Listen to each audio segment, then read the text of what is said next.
دا ملګری تپوس کوي چې زمونږ په علاقه باندې چې کله مړی وشي نو 3 ورځې خو څوک مناویږي خلق تعزیت لرازي، خو لیکن زمونږ علاقه کې وی دا رواج دی چې 3 ورځې وي ناغي ته د 3 دعا وي، په هغې کې بیا ټول خلق راځي، نارینه راځي، زنانه راځي، خیراتونه کیږي او ډوډۍ خوړل کیږي. نو د شرعي طریقه باندې د دې څه حکم دی؟ نو جواب دا دی چې دا یو رواجی خبره ده. قرآن او حدیث کې د دې څه اصل نشته چې په 3 ورځې باندې به خامخا خیرات کول شي او په 3 ورځې باندې به تمام خلق را جمع کیږي. د شریعت حکم دا دی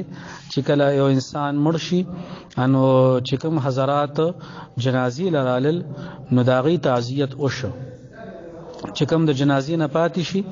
ان هغې بیا